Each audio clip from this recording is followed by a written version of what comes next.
up your internal state. You want an example? Let me give you a quick story and then 2 important notes before I give you these techniques for you to try. So I was working with a client who was a struggling musician, and he was in our metamorphic program. Now, he wasn't bad at music. He wasn't struggling because he was unqualified. He wasn't even struggling because he couldn't get clients. See, despite him having all the credentials and the skills, he still had this deep-rooted belief that he was actually unaware of. He held on to the belief that commercial success was the antithesis of true art. Because growing up, he heard things like, that band sold out. That person is mainstream. And so through shadow work, through really tapping into why am I self-sabotaging commercial success? Like, why do I not charge what I'm worth? Why do people say they want to give me a bonus and I turn it down? I say, no, it's okay. I'm just happy that the album did well. He realized it came from his pure judgments he had in college and growing up. He wanted to accept the money so he was financially free, but in the back of his mind, he had things like money is evil, money means you're a sellout,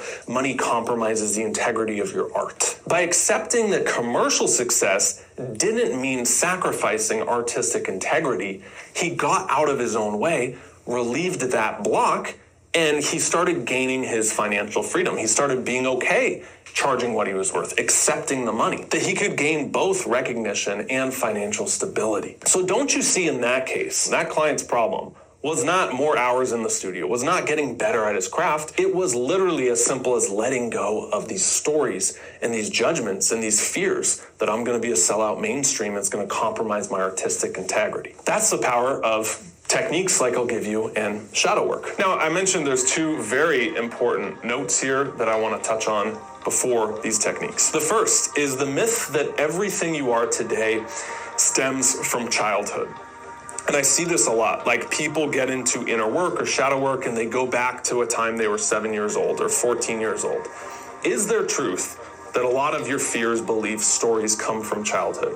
Absolutely. But I also want to give you permission to not just look at, well, one time I was 7 years old and my mom left me at the supermarket and I'm damaged for life. It can be as recent as college, as your last relationship, as a boss who was a total asshole to you and super toxic work environment. All of those things can put blocks in your shadow that if you look at and you heal from, can help you. So that's the first note, is don't just go directly to childhood. Yes, that's important, but I've seen it as recent as the last relationship really getting in the way of the next one. The second is Clark isn't looking at the shadow negative. Won't that make me feel bad? Do I have to do that work? It's uncomfortable. I totally get that. But here's the beautiful thing I've realized through doing I don't know how many hours of this. Behind all negative actions lie a positive intent. Brief personal story on this. When I was drinking, in my 20s, I would drink pretty much daily, and I realized that it was a way for me to numb my internal judgments. Social situation, it was uncomfortable, family gathering long-term, uncomfortable or bored. I would drink, loosen me up, and it would bring out more of who I was. But that part was already within. And so when I stopped drinking, what I noticed was a low-grade social anxiety come up.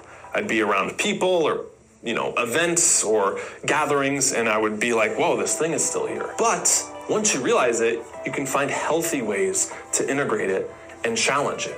But you can't if you're numbing yourself. So you see how the positive intent of alcohol was chilling out more. That's it. It was just being more okay, loosening up, being who you are naturally. Maybe you've outgrown the coping strategy that was maladaptive for you. So the 2 things, everything stems from your childhood, yes, but also recently. And the second is behind every negative action lies a positive intent. The goal with shadow work, the goal with journaling, the goal with therapy is to get on your own team and realize what the positive intent is that your maladaptive coping strategy is covering up. With that said, you ready to tackle a few techniques? All right, here's 4 of them for you.